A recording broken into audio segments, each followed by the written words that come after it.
Muy buenos días a todos mis amados hermanos. Gracias a Dios que podemos conectarnos, gracias al Señor que podemos un día más estudiar la palabra de Dios. Qué lindo, hermano. Yo le doy gracias a Dios porque tenemos año y medio de estar estudiando la Biblia diariamente. Aleluya, qué lindo. Esto es un privilegio de parte de nuestro Dios. Esta es una gran bendición de parte de Dios.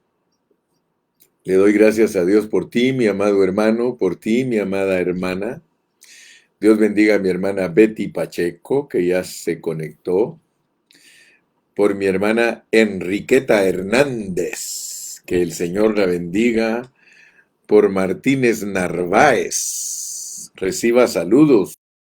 Por mi hermanita Alejandra de la Torre Clemente, Dios la bendiga. Por mi hermana Carla, hermanita Carla, que Dios le continúe bendiciendo. Carla Moisén, hermanito Fabián, mi querido doctor, le bendiga en este día. Por mi hermano Luis Zárate, allá en San Juanico, Estado de México. Por mi hermana Miriancita Freire. Que Dios bendiga a mi hermana Miriancita. Dios bendiga a mi hermana Vicky Manjarres. Gracias al Señor que podemos saludarnos. Dios bendiga a mi hermano Eduardo Rivera. Dios bendiga a mi pastor Israel Reyes, allá en Pachuca, Hidalgo. Dios le continúe bendiciendo. Que Dios bendiga a mi hermanita Fabiola Hidalgo, allá en el Desierto Alto, en Adelanto. Gloria a Dios. Mi hermanita Tere Bautista, Dios le guarde. Hermana Rosy Ruiz, que el Señor le bendiga. Que Dios les guarde a todos. Por mi hermanito Raúl Carrillo, que el Señor bendiga a mi hermano Raúl Carrillo. Dios bendiga también a mi hermana Margarita Hernández, hermana Margaret, que Dios le continúe bendiciendo. Por mi hermana Sara Monsalvo. Ya tenía varios días de no saludar a muchos de ustedes, por eso hoy estoy tomando un tiempo especial para saludarlos a todos ustedes. Por mi hermanita Marta Patricia Hernández, por mi hermanito pastor Fabricio Estrada, allá en Tennessee. Por mi hermano Antonio Junco, que Dios les continúe bendiciendo a todos ustedes. ¡Qué lindo! Hoy voy a tomar unos minutos para saludarlos, porque quiero que sepan que los amo, quiero que sepan que estoy agradecido con Dios por todos ustedes, por mi hermanita Marta González, por mi hermanita Alejandra Reyes, que Dios bendiga a la sierva. Gracias a Dios por todos ustedes, porque ustedes siempre están dispuestos a conectarse. Por mi hermano Carlos Roberto Cox Moo, Dios lo bendiga, hasta allá en Pomuch. Dios bendiga a mis hermanos de Pomuch. Por mi hermana Ceci, hermana Cecilia de la Torre, allí en Ocotlán, Jalisco. Dios la bendiga. Mi hermana Pati Lara. Por Dani Mari, por mi hermana Rosa Ceja, aleluya, gloria a Dios, ya sé quién es mi hermana Rosa Ceja, Dios la bendiga. Esto es maravilloso. Adrián Ortega dice, good to see you, pastor. Good to see you too, hermano Adrián Ortega. Dios lo bendiga. También le doy gracias a Dios por mi hermana Betty Pacheco, porque es la primerita que se conecta. Qué lindo, qué lindo. Qué bueno que podemos interactuar, aunque sea por texto. Salúdeme, salúdeme, yo lo saludo. Señor bendiga a mi hermana Claudia Pacheco. Que el Señor le continúe bendiciendo. Sister Janine Ceja, Dios la bendiga. Lalo Reyes, pastor, Dios bendiga a mi hermano pastor ahí en Tultitlán. Dice mi hermana Rosa Ceja, good morning, hermano. Por mi hermano pastor David Quesada.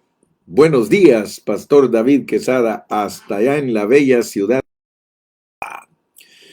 También le envío saludos a Marisol Guadarrama Hernández. Ella es una fiel discípula que todo el tiempo está escuchando los mensajes. Mi hermana Ana Ayala, hermana Anita Ayala, Dios la bendiga porque usted siempre nos pone los versículos para que no nos olvidemos de leer la palabra. Por mi hermana Sandra González, Dios la bendiga, sierva.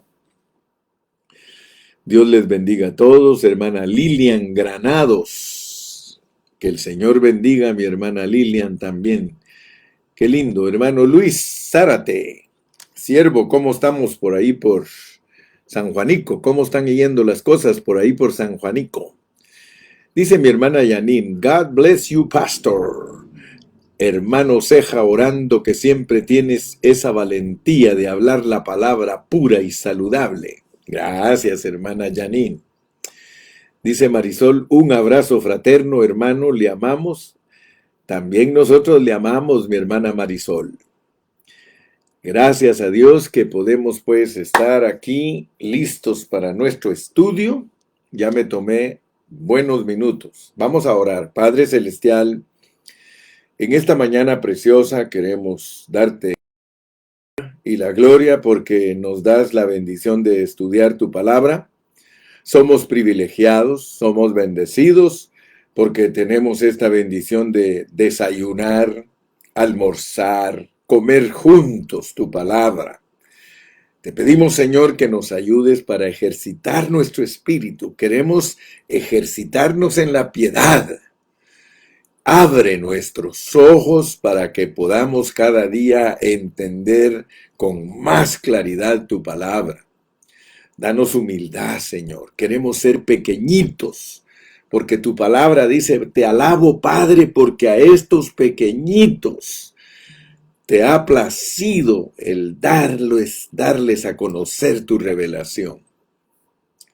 Señor, somos bendecidos. Queremos ser como niños, acercarnos a recibir la enseñanza. No queremos llenar nuestra cabeza de conocimiento, sino que queremos que cada palabra, cada mandamiento, Señor, aprendamos a vivirlo, a experimentarlo, Señor. Sabemos que los tiempos en los que nosotros existimos son difíciles porque hay mucha confusión. Estamos en el tiempo de la apostasía, Señor, pero tú nos vas a guardar y nos vas a enseñar, Señor, cómo vivir en este tiempo. En tu nombre precioso, muchas gracias y nos encomendamos de nuevo a tu gracia divina. Amén. Amén. Así que estamos muy contentos. Jaila, Dios te bendiga. Estamos contentos, hermano, porque nuestro Señor nos ayuda a entender la palabra con sencillez, sin complicaciones. A mí me gusta así, hermano. Me gusta esto porque yo no soy teólogo. Yo soy una voz que clama en el desierto. En un desierto, hermano, en una sequedad que hay de la palabra, en donde los hombres más se han dedicado a entretener a la gente cuando los hombres están en una apostasía completa. Hermano, gracias a Dios por primera y segunda de Tesalonicenses. Primera y segunda de Tesalonicenses nos han llevado a hablar de todo lo concerniente a la venida del Señor Jesucristo, a la venida del día del Señor, a la venida de aquel día, a la segunda venida de Cristo, a la venida del Hijo del Hombre. Y fíjese que ese tema es el que nos ha hecho estudiar. Y por eso ayer yo expliqué con detalles Daniel 9 del 24 al 27. Porque muchos cristianos no conocen el significado de las 70 semanas de Daniel. Pero gracias a Dios que hemos ido entendiendo poquito a poco. Y en esta semana Dios nos permitió entender que no debemos de sumar 7 62 y otra, porque eso es lo que ha hecho que se pierda el verdadero sentido de la palabra. Ahora, yo quiero que ustedes sepan, mis amados oyentes, el hermano Carrillo sí le gusta enseñar todo lo profético, pero tengan cuidado, porque al estudiar lo profético, uno se puede distraer de lo que es la realidad de la economía de Dios. O sea que por eso mi consejo es tengan cuidado porque lo profético es muy llamativo. O sea que la mayoría de cristianos les encanta lo del anticristo, lo del falso profeta y lo de Israel, lo del Medio Oriente. A ellos les encanta oír esas cosas. Y mírese exitosamente o así muy emocionalmente, porque de verdad, hermano, yo conozco hermanos que si usted no les habla de profeta, ellos no se emocionan. O sea que ellos no se emocionan cuando usted les dice que lo más importante es vivirla. Porque mire, hay muchos hermanos que están bien emocionados con cosas que no les van a ayudar para nada. Por ejemplo, mire, hay hermanos que están bien contentos predicando de la sanidad divina, de echar fuera demonios, de hablar lenguas. Y ellos, hermano, en cada mensaje hacen énfasis en esas cosas. Usted se va a dar cuenta, mire, la mayoría de predicadores que están, digamos, ocupados en ver cómo atraen gente, porque tampoco esa no es la meta de Dios. O sea que tenemos que tener mucho cuidado, hermano. Porque muchos hermanos siervos de Dios creen que la meta de Dios es traer multitudes a Él. No, mi hermano, no. Por favor, no se confunda. El verdadero propósito de Dios es que unos pocos, oiga eso, hermano, unos pocos sean perfeccionados para que participen en el verdadero propósito de Él. Por eso dice, muchos los llamados, hermano, muchos. Son millones de hermanos que Dios ha salvado, hermano, y que están vivos ahorita, millones de cristianos, pero de ellos no se agrada a Dios, hermano, no se agrada. Yo leo en la Biblia donde dice que de la mayoría de los hermanos no se agrada a Dios, no se agradó, no se agrada. En realidad, cuando usted lee la Biblia de una manera bien atenta, hermano, en una forma adecuada, usted se da cuenta que los vencedores del Señor, los que de verdad van a participar en el propósito de Dios, son miles, miles, no millones. Hoy quiero hablarles un poquito más respecto a lo que es el día del Señor. Hoy quiero hablarles lo que tiene que ver con la gran tribulación, hermano.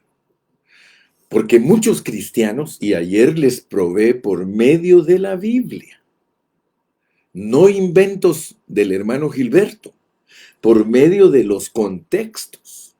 Yo le comprobé a usted que solo falta que se cumplan 3 años y medio de las 70 semanas de Daniel. Lo único que falta que se cumpla son 3 años y medio. Hasta le dije, divórciese del concepto tradicional y religioso viciado de creer que falta una semana y que la mitad de la semana va a ser un pacto del anticristo con los israelitas y que a la mitad de la semana se les voltea. Hermano, esa es mentira. Eso no es bíblico.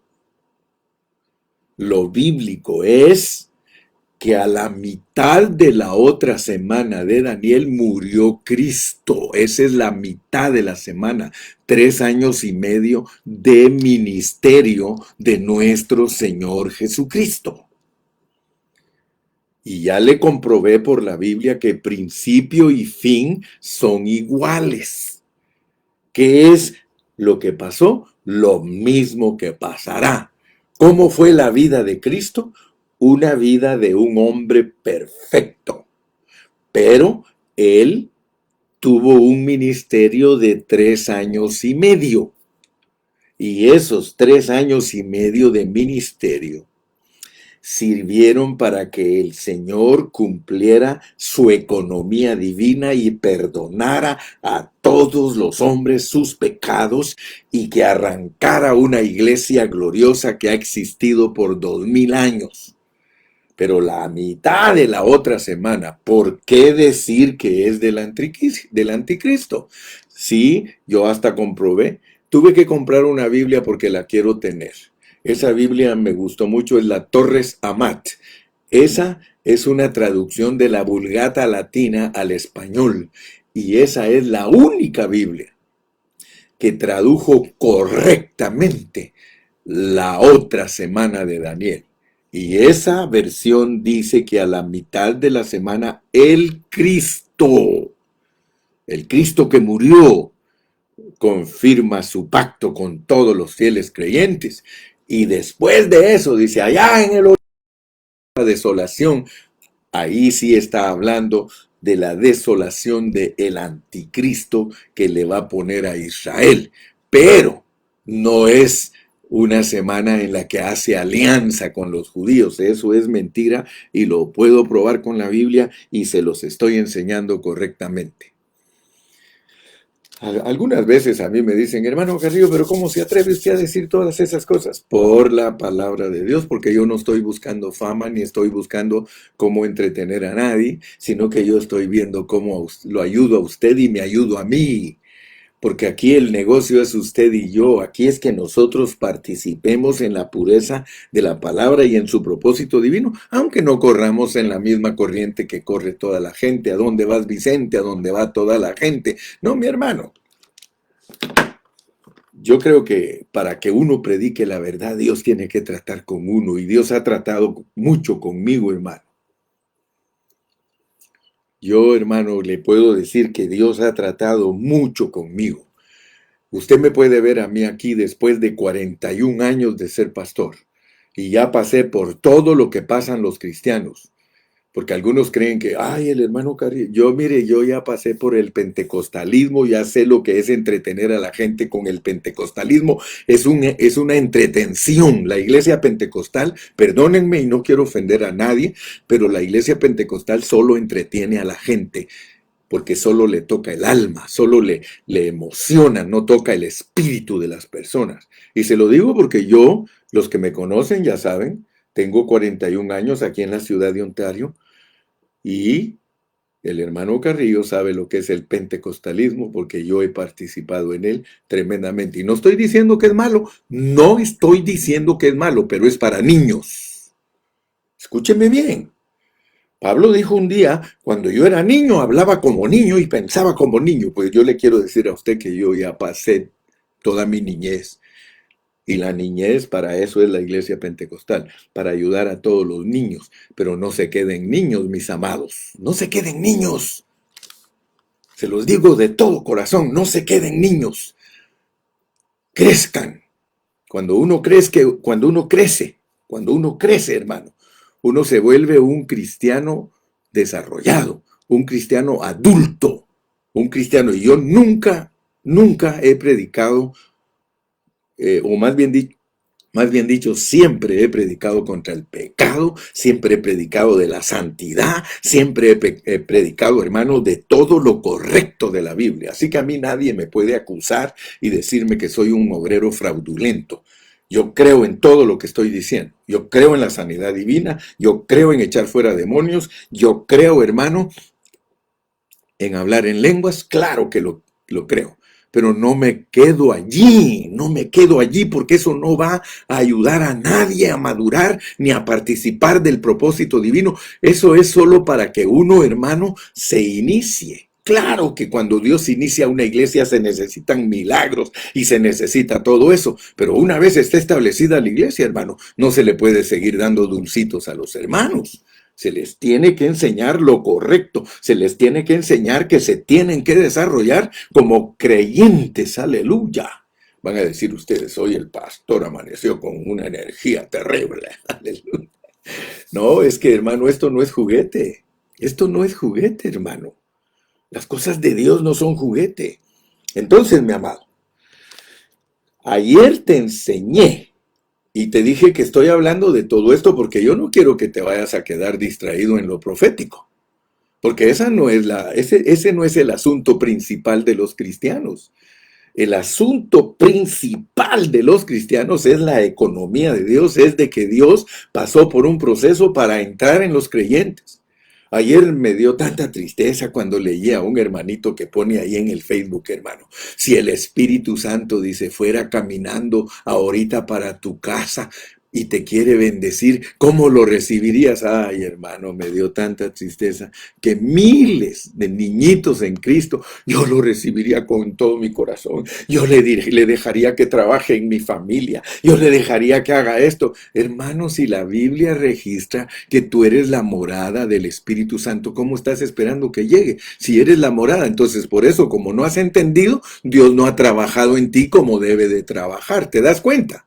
Te das cuenta que ser niño espiritual es creer que el Espíritu está fuera de uno y que va a venir. Aún en nuestros coros, hermano, cuando cantamos coros, ¿cómo decimos? Pasa por aquí, Señor, pasa por aquí. ¿Cómo le estás pidiendo a Dios que pase por ahí? Entonces no ha pasado, entonces no ha llegado dentro de ti, entonces no te ha bautizado a ti el Espíritu Santo. Hermano, el Espíritu está dentro de todos los creyentes y sobre los creyentes. Que nadie te engañe, hermano. Porque entonces se hacen doctrinitas, y las doctrinitas, por eso me gustó mucho como dijo la hermana Estelita Chávez de Ecuador, dijo, si no sabes lo que estás hablando, ni te pongas a escribir, porque confundes a los demás. Ay, cómo me gustó eso que dijo la hermana Estelita, gloria a Dios. Sí, hermano, cuando uno es un cristiano verdadero, uno se centra en la Biblia, hermano, y ese es el problema que tenemos la mayoría de cristianos. Aleluya. Sí. Gloria al nombre de Jesús. Gloria a Dios. El Señor es bueno, hermano. El Señor es bueno y para siempre su misericordia. Ustedes no se preocupen por los que nos critican, hermano. Si alguien nos quiere criticar, déjelo, tiene derecho. Agárrate de las palabras de Pablo, dice, de aquí en adelante nadie me causa molestia. Hermano, cuando tú estás consciente que estás predicando la palabra pura del Señor, ¿qué te importa lo que digan, hermano? ¿Qué importa? Nada nos debe de molestar, nada nos debe de achicopalar, ¿no, mi hermano? Tranquilos, tranquilos, tranquilos. Gloria a Dios. Bueno, se acabaron los anuncios. Entremos al programa. Dijimos ayer que solo falta que se cumplan 3 años y medio. Y el apóstol Pablo, porque lo leímos en Segunda de Tesalonicenses, el apóstol Pablo nos dice que se va a manifestar el anticristo.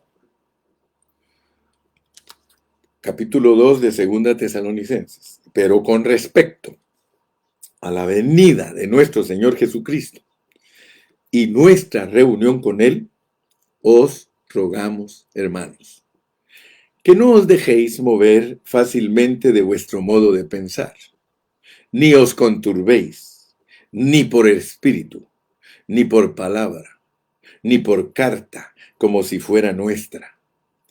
¿De qué? ¿De qué? En el sentido de que el día del Señor está cerca, el día del Señor. Fíjate que no es lo mismo la venida de nuestro Señor Jesucristo que el día del Señor.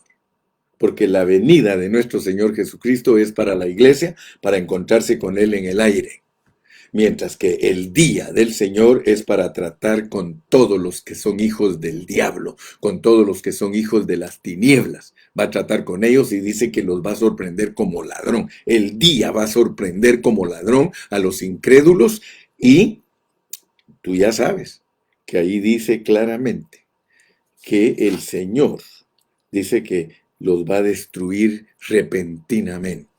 Entonces, gracias al Señor, ¿verdad? Que el día del Señor es diferente a la venida del Señor Jesucristo y es diferente a la segunda venida de Cristo y es diferente a la venida del Hijo del Hombre y es diferente a la venida de aquel día. Así que estamos estudiando específicamente, estamos entendiendo la palabra. Entonces, como ya vimos que solo faltan 3 años y medio, yo te voy a dar claves para que tú seas un cristiano bíblico. De nada me sirve ser un cristiano emocional. De nada me sirve ser un cristiano que atraigo a las multitudes. De nada me sirve ser un chistoso hablándole a miles de hermanos.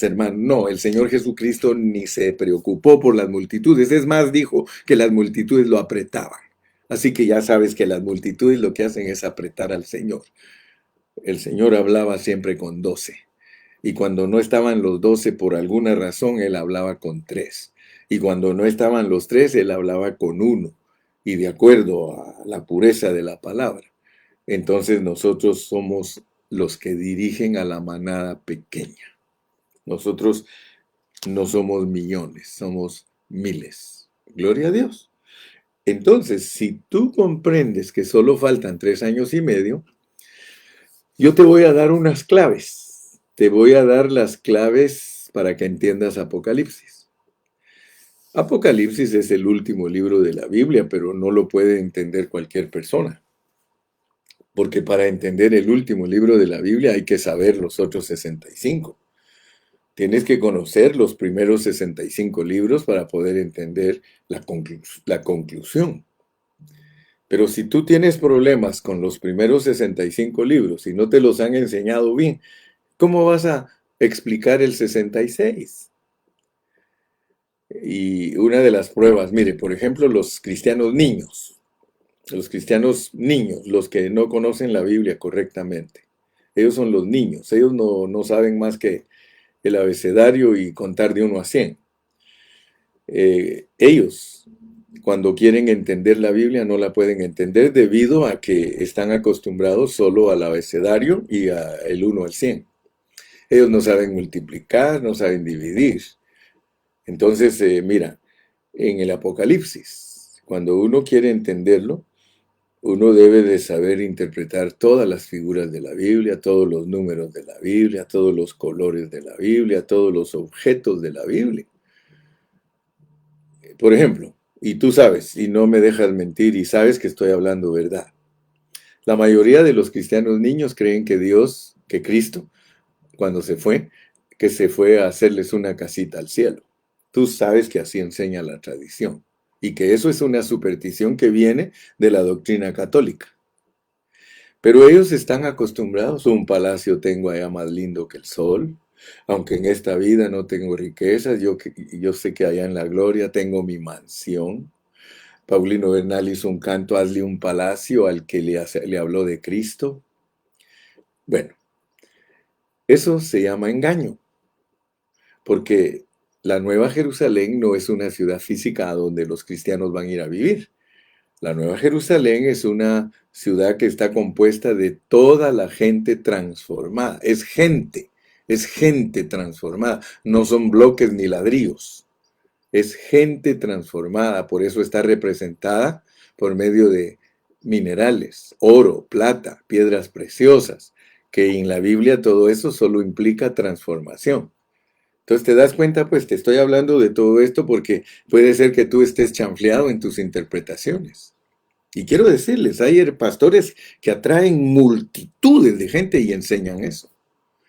Y les dicen a los hermanos que se van a ir a vivir al cielo. Y entonces ya no les predican la realidad de Dios, que es ser transformados, que es ser cambiados, o sea, que se extienda la vida de Dios de nuestro espíritu a nuestra alma para que nuestra alma sea crucificada y que podamos vivir en resurrección para que Dios nos tome en cuenta en su propósito. ¿Te das cuenta entonces pues que el evangelio está todo cambiado, todo tergiversado?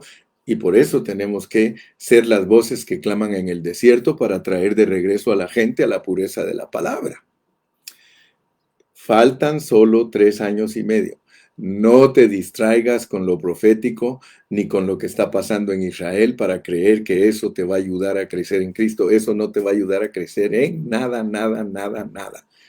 Por eso lo importante es entender que Cristo se tiene que formar en ti. Pero eso no quiere decir que no vas a saber las cosas proféticas. Por eso yo estoy instruyéndote, pero no puedo instruirte en las cosas proféticas y abandonar lo que hemos venido hablando de lo que es la vida de Cristo en nosotros. Quedamos claros entonces que lo más importante es la vida de Dios en nosotros, pero no es malo saber, no es malo saber. Lo malo es que nuestro conocimiento nos envanezca y que nos lleve a otras metas.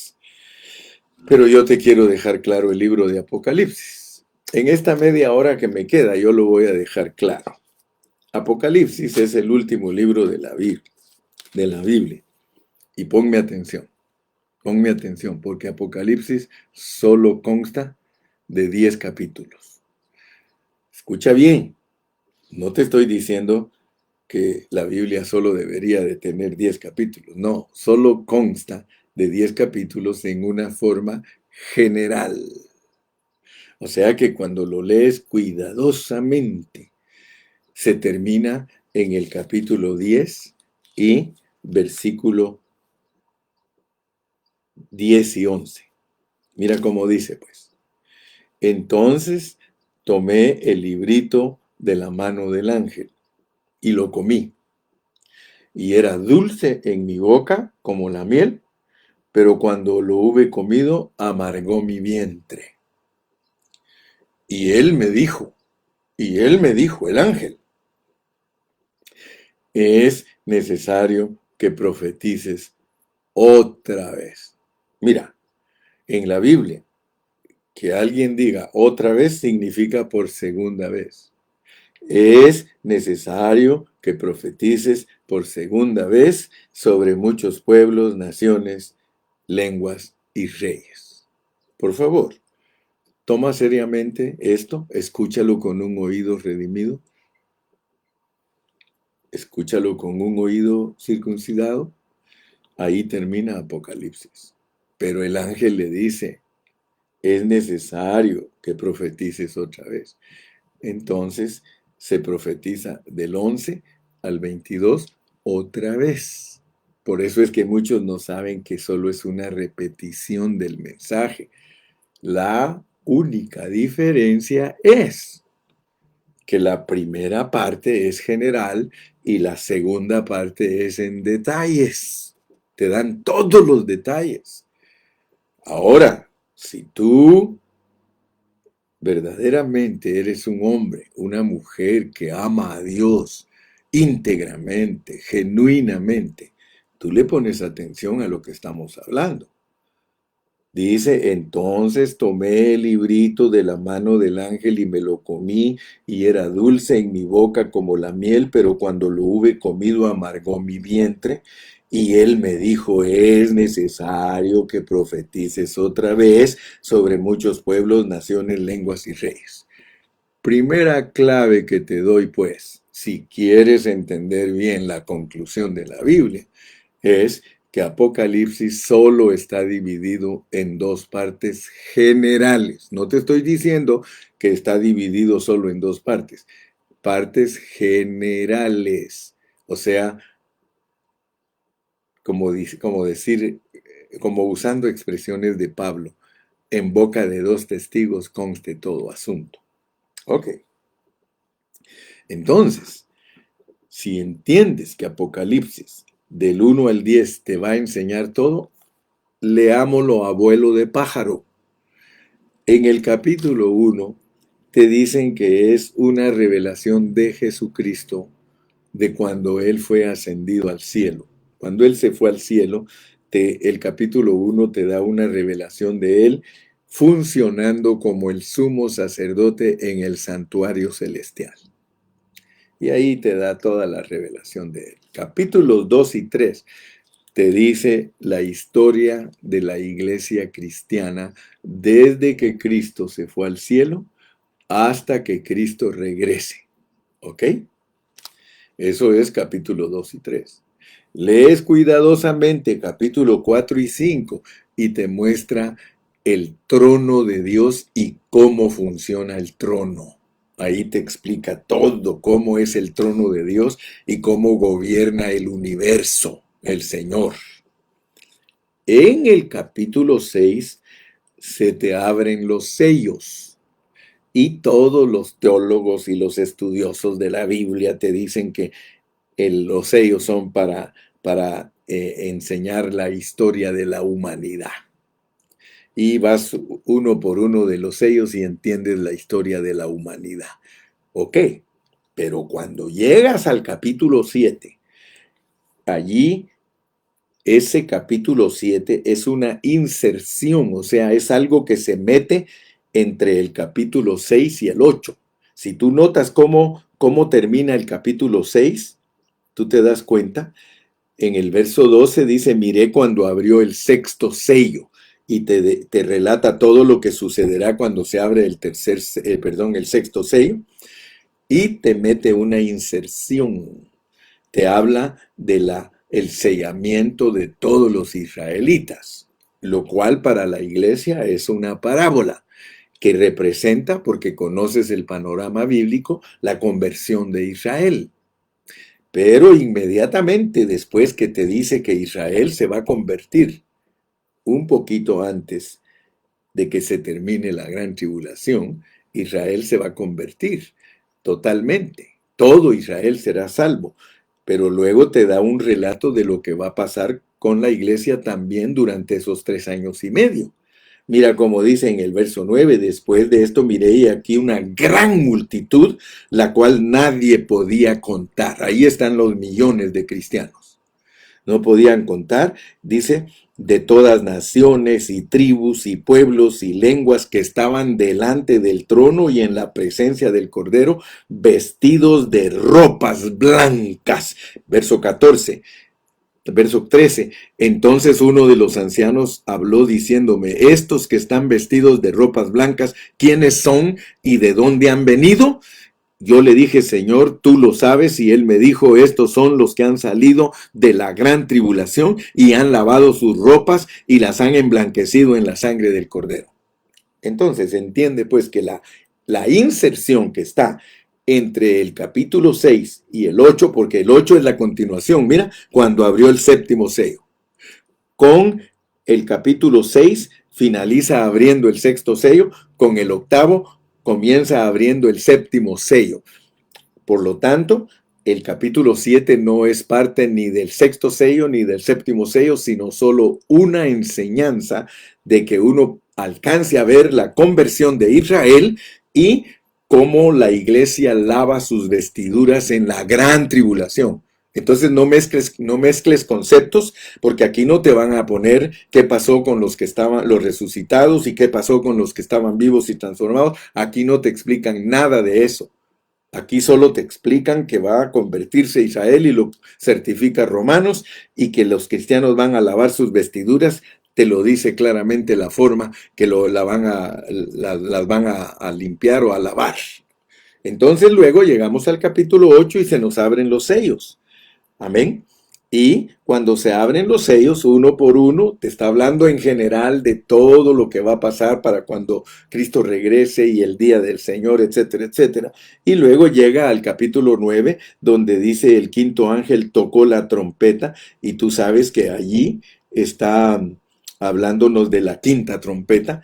El quinto ángel tocó la trompeta, capítulo 9, y allí se nos demuestra cómo va a ser la gran tribulación, etcétera, etcétera. Y al llegar al capítulo 10, dice en el verso 7, sino que en los días de la voz del séptimo ángel, cuando él comience a tocar la trompeta, el misterio de Dios se consumará, la iglesia, como él lo anunció a sus siervos los profetas. ¿Ok?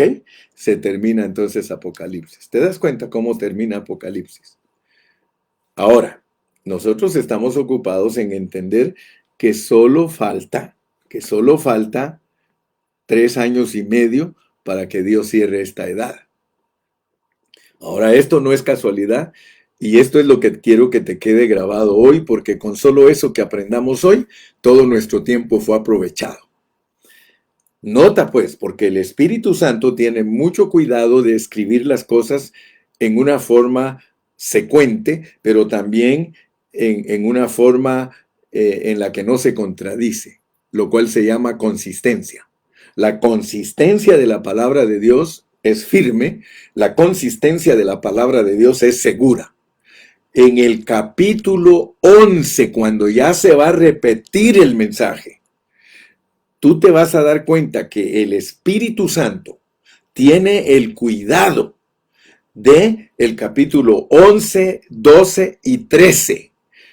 Inmediatamente después que se termina Apocalipsis la primera vez, en la segunda vez lo más importante es entender el capítulo 11, el 12 y el 13. ¿Por qué? Porque el capítulo 11 te muestra a el pueblo de Israel en sus últimos 3 años y medio. Mira cómo dice en el versículo 3: y daré a mis 2 testigos que profeticen por 1260 días. Esos son 3 años y medio. Y te lo vuelve a repetir. Si alguno, luego dice, en el versículo 2, pero el patio que está fuera del templo déjalo aparte y no lo midas, porque ha sido entregado a los gentiles y ellos hollarán la ciudad santa 42 meses. Aquí, en lo que concierne al pueblo de Israel y su templo que van a edificar, dice que va a ser el atrio de ese templo, el patio de ese templo le fue entregado a los gentiles, que son los árabes, porque ellos lo van a profanar, ellos van a hollar la ciudad. Y cuando habla de ellos, los 3 años y medio los pone como 42 meses. Ustedes saben que 3 años son 36 meses, más otros 6 son 42 meses, 3 años y medio.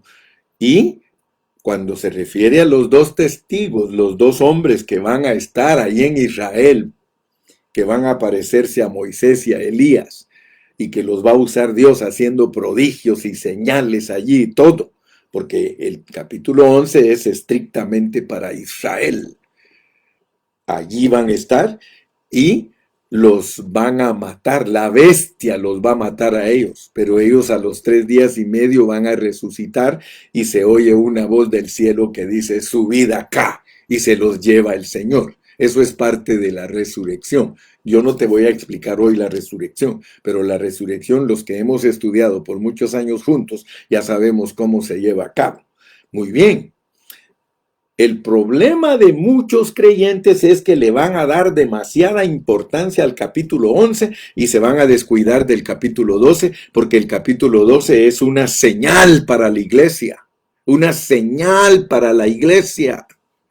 Dice: apareció en el cielo una gran señal. Una mujer vestida del sol, con la luna debajo de sus pies y sobre su cabeza una corona de 2 estrellas. Y todos nosotros ya sabemos que a esta mujer la Iglesia Católica dice que es la Virgen, pero todos nosotros sabemos que no es la Virgen. Sabemos que es toda la gente que tuvo revelación de Dios, porque los astros en la Biblia representan a la gente que tiene revelación divina, a quien Dios se les apareció como luz. Por eso hay estrellas, que son los patriarcas, por eso está la luna, que es la ley con la que se rigió Israel, y por eso está el sol, todos los cristianos del Nuevo Testamento. Entonces, nosotros tenemos que ponerle mucha atención al capítulo 12. Tristemente, la mayoría de hermanos está entregado a ver qué pasa en Israel. ¿Qué va a pasar en Israel? ¿Qué va a pasar en Israel? Hermano, gloria a Dios. Nosotros nos vamos a dar cuenta de lo que va a pasar en Israel.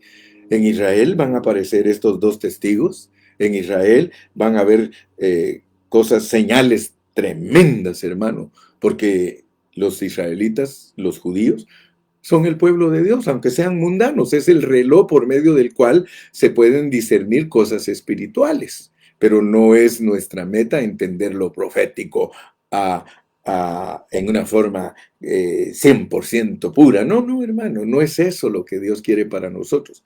Para nosotros, mire lo que dice, es una señal. Hay una señal para nosotros en el cielo. Y no solo esa señal, sino que hay otra, porque nosotros tenemos una lucha, hermano. La iglesia es espiritual y su lucha no es contra carne ni sangre, sino contra potestades. A nosotros, los enemigos de nosotros no son los árabes. Los enemigos de nosotros no son ninguna nacionalidad que nos quiera hacer guerra. Nosotros estamos en guerra contra el dragón y sus ángeles. Por eso Pablo tiene cuidado de enseñarnos lo que es el guerrero espiritual. Esto sí nos concierne. Esto debe preocuparnos, hermano. Dice, también apareció otra señal en el cielo. He aquí un dragón escarlata que tenía 7 cabezas y 10 cuernos, y en sus cabezas 7 diademas, y su cola arrastraba la tercera parte de las estrellas del cielo, y las arrojó sobre la tierra, y el dragón se paró frente a la mujer. Mire, por eso le digo, tenga cuidado, porque usted poniendo los ojos en el Medio Oriente y viendo lo que le pasa a los judíos, y usted no sabe que aquí frente a usted está un enemigo arrésimo, está el diablo, sus ángeles, los demonios, todos, hermano, contra nosotros. Nuestra lucha, hermano, es una lucha férrea en contra de las huestes, principados, contra Satanás, hermano. Por eso somos el ejército del Señor. ¿Ok? Entonces no te descuides, que no te laven el cerebro con cosas proféticas haciéndote creer que eso es lo importante. No te va a ayudar en nada. Escapa por tu vida. Mira, y ella dio a luz un hijo varón. Y ella dio a luz un hijo. Aquí dice lo que va a pasar con la iglesia, hermano. Así como dice lo que va a pasar en el 11 con Israel, en el 12 te dice lo que va a pasar con la iglesia. En el 12 dice, y ella dio a luz un hijo varón que regirá con vara de hierro a todas las naciones. Date cuenta lo que va a dar a luz la iglesia. La iglesia va a dar a luz a los vencedores, hermano, a los cristianos vencedores que van a reinar juntamente con Cristo cuando Él establezca su reino. Por eso es que te dice, pero mira lo que dice, y su hijo fue arrebatado. Ahí está el arrebatamiento. En la iglesia hay arrebatamiento, hermano. Pero no lo entiendas en una forma tradicional y mal enseñada, hermano, porque el arrebatamiento muchos tradicionalmente lo tienen como algo chistoso. Hasta hacen dibujos que toda la gente va para el cielo, hermano, y que el piloto del avión tuvo que dejar el volante y el avión se vino para caerse y que el carro chocó. Algunos hasta ponen cositas. Este carro, dice, si en caso de desaparición de su piloto, te lo regalo. ¿Por qué no lo regalas ahorita? Si el Señor dice que vendas todas tus cosas y que las regales a los pobres y que luego los sigas, ¿a quién va a seguir a Dios ya resucitado, hermano? Ahora es cuando. Pero mira, pues, dice, y la mujer huyó al desierto. Entonces, tú vas a entender que el nacimiento del hijo varón es lo que Pablo habla, los muertos en Cristo resucitarán primero. Dice, y la mujer huyó al desierto donde tiene el lugar preparado por Dios para que ahí la sustenten por 1260 días. Te dije y te lo vuelvo a repetir, solo faltan 3 años y medio. Y en esos 3 años y medio la iglesia va a ser perseguida. La iglesia va a ser perseguida. 3 años y medio.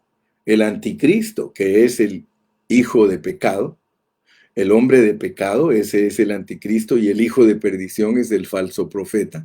La alianza de esos dos es por inspiración de Satanás. Ellos dos van a atormentar a la iglesia. Así como tú ves que los árabes van a atormentar a Israel y en determinado momento, cuando éste se manifieste también, cuando ya solo falten 1260 días, le hace la guerra a Israel, le hace la guerra a la iglesia y le hace la guerra al mismo mundo. Hermanos, y ese es un engendro de Satanás, porque en el capítulo 13 está lo que va a pasar con el mundo, y tú te vas a dar cuenta que también para el mundo la bestia y el falso profeta solo van a operar 1260 días. Entonces, ¿por qué el Espíritu Santo, cuando le dice a Juan que tiene que profetizar otra vez, por qué el Espíritu Santo usa el capítulo 11 para hablar de lo que pasa en Israel, el 12 para hablar de lo que pasa en la iglesia y el 13 para hablar de lo que pasa en el mundo? Porque Dios quiere que tú veas que el día del Señor es lo más importante para cerrar la edad. el día del Señor, porque son juicios. Es juicio para Israel, juicio para la iglesia. El juicio comienza por casa, hermano. No me vas a decir que estoy hablando tonteras. Y es el juicio para el mundo, todo lo que ensucia este mundo. ¿A quién va a usar Dios para limpiar todo lo que ensucia este mundo? Al anticristo. El anticristo va a marcar a toda su gente y el que no se sujete a él lo va a matar. Pero luego el Cordero va a regresar con todos los campeones, con todos sus hijos totalmente transfigurados y resucitados como sus ejércitos. Y entonces es la venida del Hijo del Hombre para vencer a todos los malvados que estarán en posesión del mundo, y como número uno al anticristo, y como número dos al falso profeta, y a ellos los echa al lago de fuego. Así que, mi hermano, mira, la palabra de Dios se vuelve sencilla cuando uno la estudia con un corazón sincero. Cuando uno le pide a Dios que Dios le revela, hermano. Pero el problema es nuestra prepotencia, el problema es nuestro orgullo, el problema es creer que nosotros ya sabemos las cosas correctamente y que no estamos dispuestos a ajustar nuestras doctrinas, hermano. Ese es el problema de los cristianos que no van a ser vencedores. Pero todo cristiano que anhele ser vencedor en este tiempo, hermano. Mira, si tú lees el capítulo 12 bajo contexto, eso te manda de regreso a Segunda Tesalonicenses. Aquí en Segunda Tesalonicenses, mira cómo dice. Desde la primera podemos leer. Tampoco queremos, hermanos, que ignoréis acerca de los que duermen. Estoy en el capítulo 4 y versículo 13. Para que no os entristezcáis como los otros que no tienen esperanza. Porque si creemos que Jesús murió y resucitó, así también resucitará a los que duermen en él. Por lo cual os decimos esto en palabra del Señor, que nosotros que vivimos, que habremos quedado hasta la venida del Señor, no precederemos a los que durmieron. Porque el Señor mismo, con voz de mando, con voz de arcángel y con trompeta de Dios, descenderá del cielo, y los muertos en Cristo resucitarán primero. Vas al capítulo 12 de Apocalipsis, ahí está la resurrección. Ahí está la resurrección del Hijo varón. Y cuando tú estudias quién es el Hijo varón, te vas a impresionar. Porque el Hijo varón es todos los que murieron en Cristo como vencedores. Ellos van arrebatados al trono. ¿Te das cuenta que no son arrebatados al aire? Ellos son arrebatados al trono, hermano.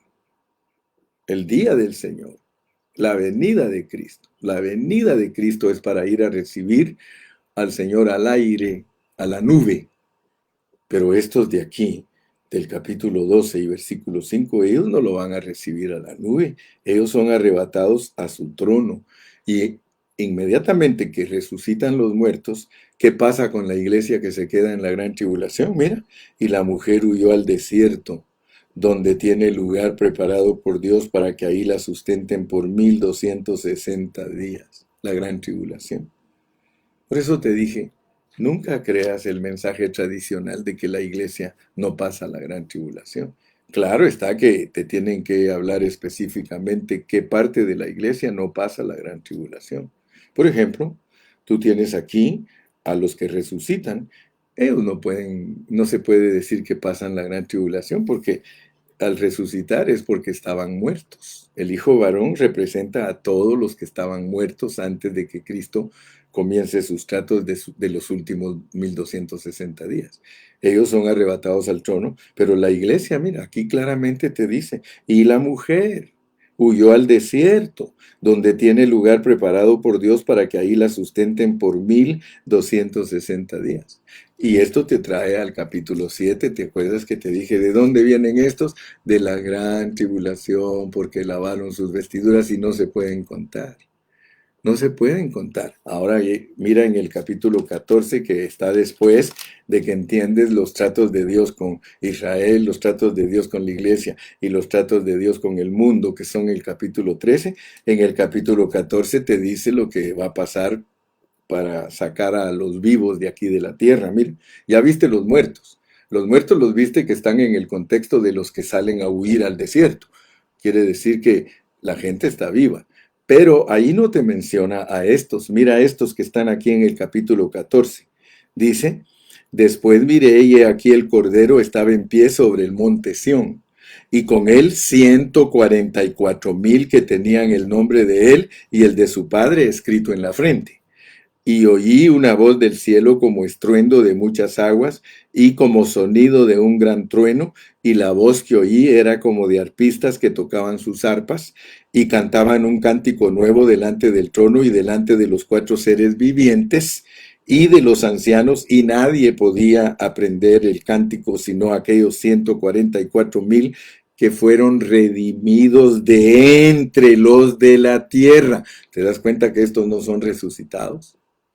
Así como el capítulo 12 te pone al hijo varón como los resucitados y la otra parte de la iglesia que se queda en la gran tribulación huir al desierto, pero que por supuesto Dios la va a guardar, ahora te presentan a 144,000, que es un número para que entiendas que son miles los vencedores vivos, no son millones, son miles. Se pueden contar, muchos los llamados millones, pocos los escogidos miles.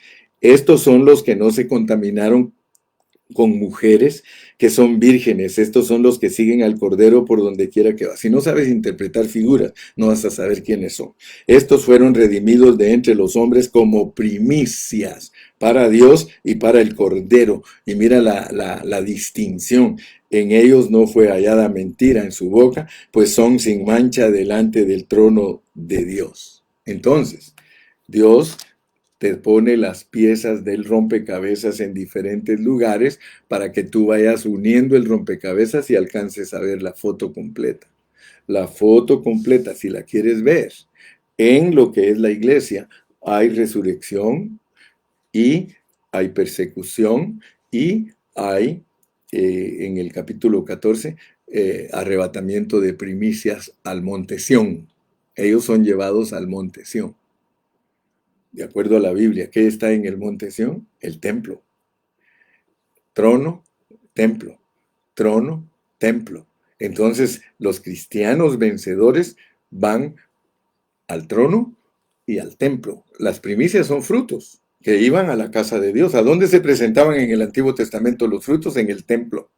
Entonces, son categorías de cristianos en resurrección. Fíjate, el hijo varón al trono, primicias al templo, y asústate porque los que pasan a través de la gran tribulación, mira dónde aparecen. Aquí lo puedes ver en el capítulo 15 de Apocalipsis. Aquí te lo voy a presentar ahorita para que veas que poco a poco Dios nos ha ido abriendo su palabra para que nosotros alcancemos a ver las cosas. Fíjate en el capítulo 15.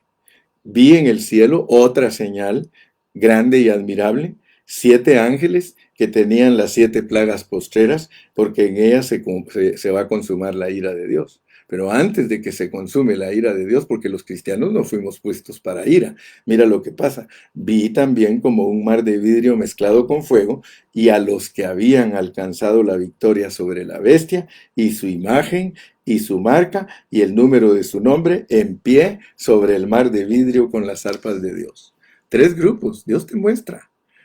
Resucitados al trono, vivos transformados al monte Sión, victoriosos sobre la bestia por aquellos que creen que la iglesia no pasa la gran tribulación, y que yo ya te lo comprobé con el capítulo 12, la resurrección al trono, y los que se quedan vivos perseguidos al desierto. Pero aquí te dice que esos perseguidos al desierto, cuando la bestia los alcanza y los mata porque son cristianos, ellos son victoriosos sobre la marca de la bestia, y aparecen ¿en dónde? Sobre el mar de vidrio. Solo ahí hay 3 revelaciones: trono, monte Sión, vidrio. Y te aseguro que faltan 4 porque el Señor solo trabaja en 7. Aleluya, hermano. Yo le doy gracias a Dios y espero que hayas entendido mi resumen de lo que es Apocalipsis. Apocalipsis se puede estudiar en detalles, pero no nos vamos a distraer en lo profético. Te prometo que mañana volvemos a la base de Primera y Segunda Tesalonicenses, que es vivir una vida en santidad para poder participar de lo que Dios tiene para sus hijos en el siglo venidero. Amén. Que Dios te guarde, Dios te bendiga. Vamos a despedirnos con una oración. Padre Celestial, yo quiero darte gracias porque me diste el privilegio de poder hablar tu palabra, Señor, para que todos mis hermanos puedan discernir y ver con más claridad, Señor, cómo es la conclusión de tu palabra y cómo podemos alcanzar a ver que solo faltan 3 años y medio. Es todo lo que falta y tu palabra nos dice claramente que para el cumplimiento de esos 3 años y medio será la manifestación del hombre de pecado y el hijo de perdición. Esa pareja que son el anticristo y la bestia van a tomar posesión de la tierra y van a querer hacer todo lo que se les venga y todo su antojo, pero tú vas a aparecer y los vas a vencer y los echarás al lago de fuego, y los tratos con la iglesia, Señor, se van a llevar a su consumación. Muchas gracias, Señor, en el nombre de Jesús. Y el pueblo de Dios dice, amén y gloria a Dios.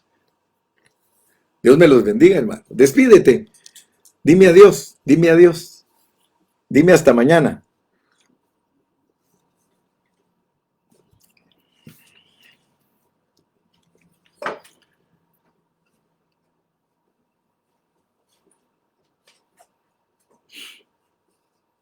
Gloria al nombre de Jesús. Gracias, Cristo.